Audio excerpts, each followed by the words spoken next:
the Quran, Ibrahim. He is in some of the qira'at, Abraham.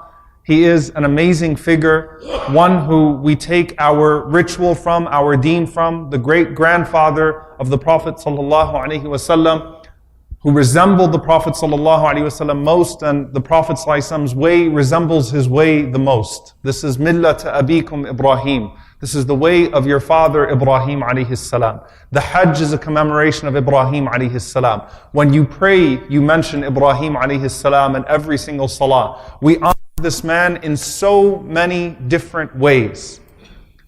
And there's something about that I want to focus on. Had it not been for the tests and trials that Ibrahim alayhis salam endured and the way that he endured them, many of the reasons that he is celebrated for would not exist in the Quran and in our history. Let me repeat that in a different way.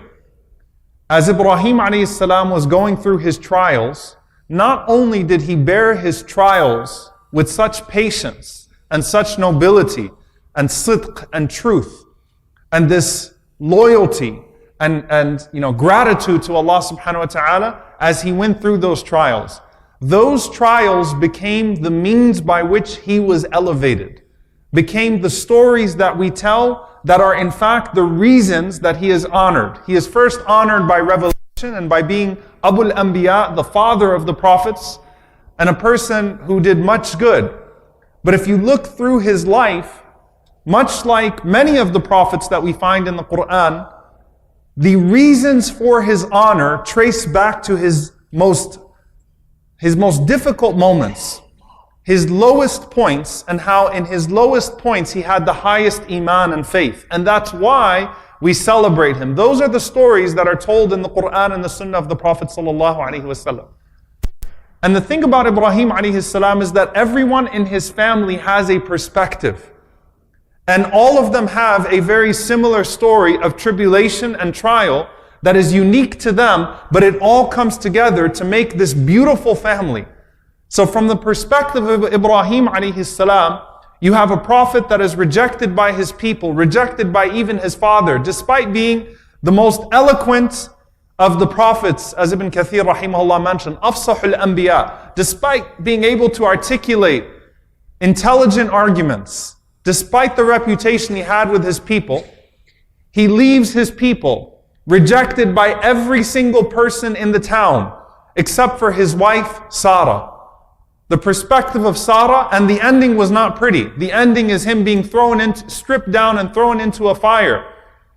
And Allah protecting him from the burning of that fire. But the pain of being stripped down by your father and thrown into a fire in front of the people, that doesn't depart by the fire being made cool for Ibrahim alayhis salam. That's painful.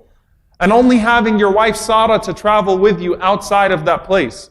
There's the perspective of Sarah being married to Ibrahim alayhis salam, being his only follower in his town, being childless in that situation with no sight of anyone that would take over after they depart from this world, that would inherit the prophethood of Ibrahim alayhis salam.